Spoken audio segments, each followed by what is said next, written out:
Sastra channel நேயர்களுக்கு நமஸ்காரம். அனுதினம் ஆனந்தம் நிகழ்ச்சியில் உங்கள் அனைவரையும் சந்திப்பதில் மிக்க மகிழ்ச்சி.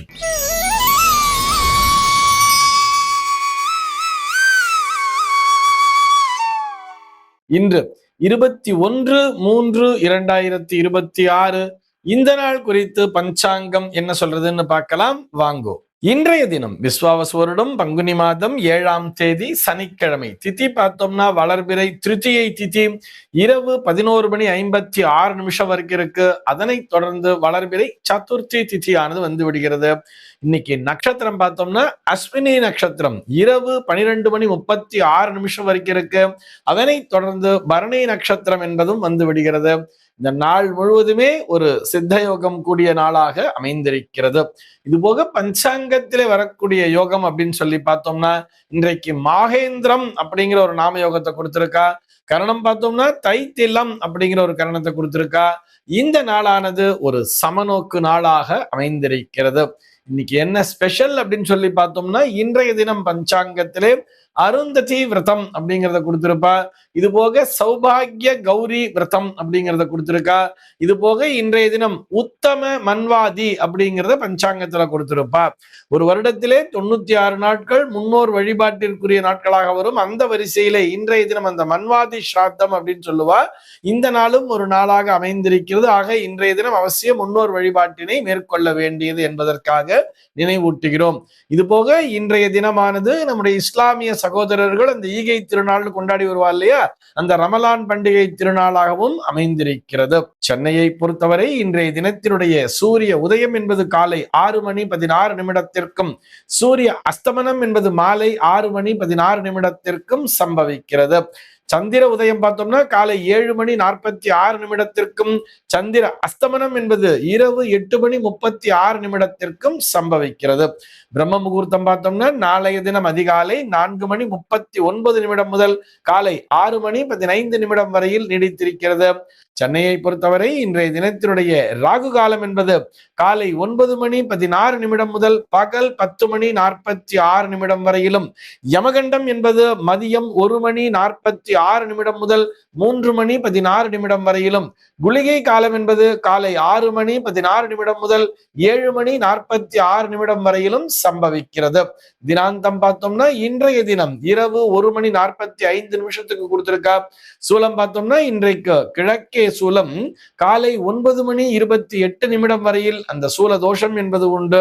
அதற்குரிய பரிகாரமாக தயிர் அறிந்து விட்டு கிழக்கு திசையை நோக்கி பயணிக்கலாம் அப்படிங்கிறதையும் சொல்லி இருக்கா. இன்றைய தினத்தினுடைய ஆன்மீக தகவலாக, இது ஆன்மீக தகவல்னு சொல்றதை விட ஜோதிட தகவல் தான் சொல்லணும். ஒவ்வொரு சனிக்கிழமை நாளுமே நம்ம மெடிக்கல் அஸ்ட்ராலஜி அப்படிங்கிறத பார்த்துட்டு வரோம் இல்லையா. அந்த வரிசையில இன்னைக்கு என்ன பார்க்க போறோம் சொல்லி பார்த்தோம்னா அடிக்கடி தலைவலி வருவதற்கான காரணம் என்ன அப்படிங்கிறது தான் பார்க்க போறோம். ஜாதக ரீதியான காரணங்கள் என்ன. அடிக்கடி தலைவலிக்குதுன்னு சொல்றா இல்லையா, நிறைய நான் இந்த பெயின் கில்லர் மாத்திரையை போட்டுட்டே இருக்கேன், எனக்கு அடிக்கடி தலைவலிக்குது. ஒரு சில பேர் பார்த்தோம்னா எனக்கு இந்த 2 நெத்தி பொட்டுலையும் வலிக்குது அப்படிங்கிற மாதிரி இந்த தலைவலி தைலத்தை எடுத்து நெத்தி பொட்டுல தேய்ச்சிப்பா. இன்னும் ஒரு சில பேர் பார்த்தோம்னா எனக்கு அப்படியே உச்சம் தலையில வலிக்கிறது அப்படிங்கிற மாதிரி சொல்லுவா. இந்த உச்சந்தலையில ரொம்ப அதிகமா வலிக்கிறது, இன்னொருத்தர் பின்மண்டையில வலிக்கிறது அப்படின்னு ஒவ்வொருத்தரும் ஒவ்வொரு விதமான காரணத்தை சொல்லி கொண்டிருப்பார்கள். இன்னும் ஒரு சில பேர் பார்த்தோம்னா எனக்கு இந்த காதுகளை ஒட்டி வலிச்சுட்டு இருக்கு, சைனசைட்டிஸ் அப்படிங்கிற மாதிரிலாம் சொல்லிட்டு இருப்பா. இதற்கு என்ன காரணம், என்ன கிரகங்களினால், எந்த கிரகத்தினால் இப்படி தலைவலி வருகிறது அப்படின்னு சொல்லி பார்த்தோம்னா அதற்கு பிரதானமான அந்த தலைவலிக்கு பிரதானமான அந்த இடத்தினை பிடிக்கக்கூடிய கிரகம் எதுன்னு சொல்லி பார்த்தோம்னா புதன் என்கின்ற கிரகம்தான். இந்த நரம்பு மண்டலம்னு சொல்றோம் இல்லையா, இந்த நரம்பு மண்டலத்தினுடைய தலைமை செயலகமாக இந்த மூளையானது செயல்பட்டு கொண்டிருக்கிறது. அந்த மூளையில இருக்கக்கூடிய அந்த ஹார்ட்வேர் அப்படின்னு சொன்னோம்னா அதுல இருக்கிற பார்ட்ஸ், மேஜரா அந்த பார்ட்ஸை கண்ட்ரோல் பண்ணக்கூடியது அப்படின்னு சொல்லி பார்த்தோம்னா அது சூரியன் என்கின்ற கிரகம். ஆனால் அது உள்ள இருக்கக்கூடிய சாஃப்ட்வேர் அப்படின்னு சொல்றோம் இல்லையா, அந்த சாஃப்ட்வேர் கொலாப்ஸ் ஆகும்போது தான் அது என்ன பண்றதுன்னு தெரியாம ஹேங் ஆகி நிற்கிறது சிஸ்டம் சொல்றா இல்லையா. அந்த மாதிரி இந்த சாஃப்ட்வேர் பிரச்சனையை தரக்கூடியதுதான் இந்த புதன் என்கின்ற கிரகம்.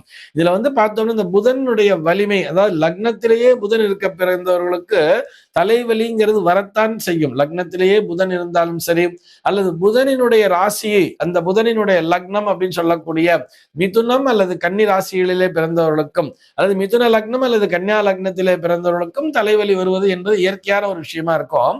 ஆனா அது ரொம்ப கடுமையான ஒரு ஸ்ட்ரெஸ்ஸை கொடுக்குது அப்படின்னு சொன்னா அதற்கு அந்த புதனுடைய பிளேஸ்மெண்ட், அதே மிதுன ராசி மற்றும் கன்னியா ராசி, மிதுன லக்னம் கன்னியா லக்னத்திலே பிறந்தவர்களுக்கு புதனினுடைய வலிமை இருந்து விட்டால், புதன் நல்ல ஒரு உச்சபலத்தோடயே உட்கார்ந்து இருக்காருன்னு சொன்னா, அவர் வாங்கி இருக்கக்கூடிய சாரமானது ஒரு சுபகிரகத்தினுடைய சாரம் வாங்கி அந்த சுபகிரகமானது நல்ல வலிமையோடு அமர்ந்து இருக்குதுன்னு சொன்னா அவர்களுக்கு தலைவலி ரொம்ப பெரிய பிரச்சனையா இருக்காது. அதே நேரத்திலே ஒரு மிதுனத்திலேயே பார்த்தோம்னா புதனானவர் ஒரு ராகுவனுடைய சாரத்தை வாங்கிட்டு இருக்காருன்னு வச்சுட்டோம்னா, ராகுவினுடைய சாரம் வாங்கியிருந்தால் கண்டிப்பாக தலைவலி ஸ்ட்ரெஸ்ங்கிறது வரத்தான் செய்யும். ஆனால் இவர்கள் அதீத சிந்தனையை உடையவர்களாக இருப்பார்கள். ஒரு வழியில பார்த்தோம்னா ரொம்ப பாசிட்டிவான பலன் கிடைக்கும். அதாவது நம்ம ஒரு விஷயத்தை யோசிச்சு முடிக்கிறதுக்குள்ளேயே அவங்க அதனுடைய அடுத்த எக்ஸிகியூஷனுக்கே போயிருப்பா. இந்த பிளானையே அவர்கள் எக்ஸிக்யூட் பண்ணியிருப்பா. அந்த அளவுக்கு ஃபாஸ்டா அவருடைய மூளையானது வேலை செய்து கொண்டிருக்கும். ஒரு சில பேர் பார்த்தோம்னா இந்த அஷ்டாவதானம் தசாவதானம் எல்லாம் பண்ணுவா. உட்கார்ந்த இடத்துல இருந்தே ஒரே நேரத்திலே 8 வேலைகளை செய்வது 10 வேலைகளை செய்வதுங்கிற மாதிரி எல்லாம் பண்ணிட்டு இருப்பா தெரியுமா. இது அத்தனைக்குமே அந்த புதனுடைய வலிமைதான் காரணம்னு எடுத்துக்கலாம். புதனானவர் ஒரு நல்ல வலிமையோடு உச்ச வலிமையோடு உட்கார்ந்து இருக்கார். கன்னியா லக்னம், கன்னியா லக்னத்திலே புதன் உச்சம் பெற்றிருக்கிறார். அதுவும் ஒரு உத்திரபல்குடி நட்சத்திரத்தில் சூரியனுடைய சாரம் பெற்றிருக்கிறார்னு சொன்னா அந்த சூரியனும் வலுப்பெற்றிருந்தால் ரொம்ப பிரமாதமா ரொம்ப ஃபாஸ்டா ஒர்க் பண்ணிட்டு இருக்கிறவாளா இருப்பா. இப்படி அந்த புதனினுடைய வலிமையை பார்க்க வேண்டும். இதுல தலைவலி அப்படிங்கிற விஷயத்துக்கு வரும்பொழுது இந்த ஸ்ட்ரெஸ் அப்படின்னு சொல்றா இல்லையா, ரொம்ப அதிகப்படியாக இவர்கள் அந்த பணிச்சுமையை எடுத்துக்கொள்வது. ஒரு டைம்ல அந்த வேலையை செஞ்சு முடிச்சிடணுங்கிற அந்த ஸ்ட்ரெஸ் இருக்கு இல்லையா, அந்த ஸ்ட்ரெஸ்னால பட்டுன்னு தலைவலிங்கிறது வந்துடும். அதே மாதிரி ஒரு கோபம்ங்கிறது வரும்பொழுது இவர்களுக்கு கோபம் எப்போ வரும்னு சொல்லி பார்த்தோம்னா, பொதுவா இந்த புதனினுடைய குணத்தை கொண்டவர்களுக்கு கோபம்ங்கிறது வரக்கூடாது. சௌமியமா எல்லா இடத்துலயும் எல்லாருக்கும் தகுந்த மாதிரி தான் போகணும். ஆனால் இவர்கள் திட்டமிட்ட செயலானது திட்டமிட்டபடி நடக்கவில்லை என்று சொன்னால், மற்றவர்கள் இவர்களுக்கு ஒத்துழைக்கவில்லை என்று சொன்னால் இவர்களுக்கு பட்டுன்னு ஒரு கோபங்கிறது வந்துடும். அந்த கோபத்தின் காரணமாக இந்த பிளான் எக்ஸிக்யூட் பண்ண முடியலையே அப்படிங்கிற ஒரு ஸ்ட்ரெஸ்ஸின் காரணமாக டக்குன்னு இவர்களுக்கு தலைவலி என்பது சேர்ந்து விடும். அதே மாதிரி இந்த சைனசைட்டிஸ் சொல்றோம் இல்லையா, புதனானவர் சந்திரனுடைய சாரம் பெற்று, இப்போ உதாரணத்திற்கு ஒரு கன்னியா லக்னம்ல இருக்கார் அப்படின்னு வச்சுப்போமே, அதுல ஒரு சந்திரனுடைய சாரம் ஒரு அஸ்த நட்சத்திர காலில் புதன் இருக்கிறார் அப்படின்னு சொன்னோம்னா இவர்களுக்கு அந்த சைனசைட்டிஸின் மூலமாக கூட, சந்திரனும் அந்த இடத்துல வலு குறைந்திருந்து சந்திரன் ஒரு 8ஆம் பாவத்துல இருக்கான்னு சொன்னா இந்த சைனஸின் மூலமாகவும் இவர்களுக்கு அந்த தலைவலி என்பது சேரும். பிரஷர்னால வரலாம் இல்லையா, நம்ம என்ன காரணம் அப்படிங்கிறதையும் பார்த்துக்கலாம். பிளட் பிரஷர்னால பிரஷர் அதிகமான வரலாம், ஸ்ட்ரெஸ்ஸுக்குள்ள போனா வரலாம், ஒரு கோபம் வந்தா வரலாம். எல்லாவற்றையும் விட பசி அப்படின்னு ஒண்ணு இருக்கும் தெரியுமா. அவர் நேரத்துக்கு சாப்பிடாம வேலை பார்த்துட்டே இருப்பா. அந்த சரியான நேரத்திற்கு சாப்பிடலன்னு சொன்னா இவர்களுக்கு இந்த சாப்பிடணும் அப்படிங்கிற ஒரு விஷயத்து மேல இவங்க கவனமே இருக்காது. இவங்க பாட்டி தொடர்ந்து அந்த வேலையை செஞ்சு முடிச்சிடணுங்கிறதுனால அந்த பணி நிமித்தமாகவே இருந்து கொண்டிருப்பார்கள். நிறைய பேரை பார்க்கலாம். அதுவும் அந்த செல்ஃப் எம்ப்ளாய்மெண்ட்னு சொல்றோம் இல்லையா, தனக்குத்தானே ஒரு பணியை அமர்த்தி கொண்டு, இப்ப நம்ம உதாரணத்துக்கு சொல்லணும்னா நிறைய டெக்னிக்கல் பர்சன்ஸ் கூட இருப்பா. கேமராமேன் இருப்பாங்க, ஒரு கல்யாணத்துல போய் ஒரு வீடியோ எடுத்துட்டு இருப்பாங்க. இந்த மாதிரி அவங்க சுயமா அவங்க செய்யக்கூடியவங்கெல்லாம் பார்த்தோம்னா நேரத்திற்கு அவர்கள் போய் சாப்பிட முடியாது. அந்த வேலை தான் முடியணும் அப்படிங்கிறதுனால இவங்க பார்த்த போட்டோ ஷூட் அது இதெல்லாம் எடுத்துட்டு இவங்க போய் சாப்பிட போகும்போது ராத்திரி ஒரு 11:30 மணிக்கு மேல போவாங்க. அப்பதான் இவங்களுக்கு பசியே தெரியும். அந்த பசியோடு சேர்ந்து பார்த்தோம்னா தலைவலிங்கிறதும் பிடிச்சுன்றும் இவங்களுக்கு. ஏன்னா கண் விழித்து அவர்கள் தொடர்ந்து கண்களுக்கும் வேலை கொடுக்கிறார்கள் அல்லவா. நிறைய பேருக்கு தலைவலி வருதுன்னு சொன்ன உடனே டாக்டர்ஸ் செக் பண்ணும்போது ஐசைட் செக் பண்ணீங்களான்னு கேட்பா. அப்ப அந்த கண் பார்வை என்பதும், கண் பார்வையில ஒரு பிரச்சனை வர்றதுன்னு சொன்னா அதுவும் தலைவலியை கொடுக்கும் சொல்றார். இப்ப இந்த கண் பார்வை பிரச்சனை அது நரம்புகளோடு தொடர்பு கொள்கிறது. அந்த இடத்துல இந்த நரம்பானது மிகவும் அந்த கடுமையான பணியை செய்கிறது. பார்வை ஒண்ணு சரியா இவங்களுக்கு கிரகிச்சிக்க முடியலன்னு சொன்னா அந்த மூளையானது என்ன பண்றதுன்னா தூண்டி விடுறது. அந்த இடத்துல என்ன எழுத்து இருக்குன்னு பாரு அப்படின்னு தன்னையும் அறியாமல் ஒரு ஸ்ட்ரெஸ்ஸுக்குள்ள போறா. அந்த எழுத்தை கண்களை சுருக்கி இவர்கள் பார்த்து அதற்கான தகவலை, அந்த சமிக்ஞைகளை இந்த நரம்பானது அந்த மூளைக்கு அனுப்பும் பொழுது அது தலைவலிங்கிறது ஆட்டோமேட்டிக்கா வந்துடுது. அப்ப கண் பார்வையில் பிரச்சனைகள் இருந்தாலும் தலைவலி வரலாம், நேரத்துக்கு சாப்பிடலாலும் தலைவலி வரலாம் சொன்னா இதற்கான கிரக அமைப்பு அப்படின்னு சொல்லி பார்த்தோம்னா அங்கே புதன் என்கின்ற கிரகம்தான் பிரதானமான இடத்தினை பிடிக்கிறது. ஒருத்தருடைய ஜாதகத்திலே புதன் வலிமை குறைந்திருந்தால் கண்டிப்பாக தலைவலி என்பது வரும். ஆனால் அந்த தலைப்பகுதியான இந்த லக்ன பாவகம் என்பது அந்த புதனோடு சம்பந்தப்பட்டிருக்க வேண்டும், அப்பதான் வரும்.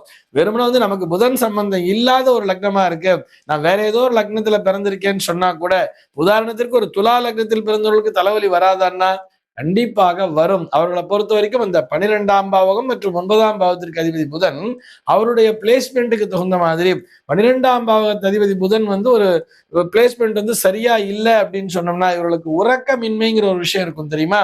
தூக்கம் இல்லாததுனால இவங்களுக்கு தலைவலிங்கிறது வந்துடும். சரியான நேரத்திற்கு சரியான அளவிலே உறங்காமல் இருப்பதுதான் காரணம். நீண்ட நேரம் கண் வீழ்ச்சி, ஏதோ நைட்ல ரொம்ப நேரம் மொபைல் பார்த்துட்டே இருக்கா அல்லது வேற ஏதோ சினிமா பார்த்துட்டு அப்புறமா படுக்கிறான்னு சொன்னா காலைல எழுந்திருக்கும் பொழுது அந்த தலைவலியோடு தான் எழுந்திருப்பார்கள். இதற்கும் காரணம் என்பது அந்த புதன் என்கின்ற கிரகம்தான். அதுக்குதான் இந்த தலைவலிக்குரிய தீர்வு அப்படிங்கிற என்னமா சொல்லுவாங்க, அந்த புதனுக்குரிய தாவரமாகிய இந்த துளசி அப்படிங்கறத டெய்லி 2 இலையை சாப்பிட்டுட்டு வாங்கும்பா. இந்த துளசி இலையை 2 இலை சாப்பிட்டாலே தலைவலிங்கிறது சரியா போயிடும். நிறைய இந்த நாட்டு மருந்துகள்லாம் பார்த்தா துளசி தைலம்ங்கிறத விற்பா. அந்த துளசி தைலத்தை என்ன பண்ணுவான்னா 2 பொட்டு, இந்த 2 பொட்டுலையும் லைட்டா தடவிண்டு ஒரு துணியில அந்த துளசி தைலத்தை டிராப் பண்ணி நல்லா கசக்கி அப்படி மூக்குல வச்சு உறிஞ்சுவா. அது அப்படியே நேரா மூளையில போய் சுரியன்னு ஒண்ணு ஏறுற மாதிரி இருக்கும், அப்படி அந்த உணர்வானது. அப்போ அந்த மூளையில போய் அந்த சுரியன்னு ஒண்ணு ஏறும் பொழுது என்ன ஆகும்னா தலைவலிங்கிறது குறையுங்கிற மாதிரிலாம் சொல்லி இருப்பா. இப்படி அந்த துளசியினுடைய மகத்துவம், அதாவது புதனுக்குரிய தாவரமாக பிரித்து வைத்திருக்கிறார்கள் துளசியை. இந்த புதன் என்கின்ற கிரகம்தான் தலைவலிக்கு காரணமாக அமைகிறது. இந்த தகவலோடு இன்றைய தினம் உங்களிடமிருந்து நான் விடைபெற்றுக் கொள்கிறேன்.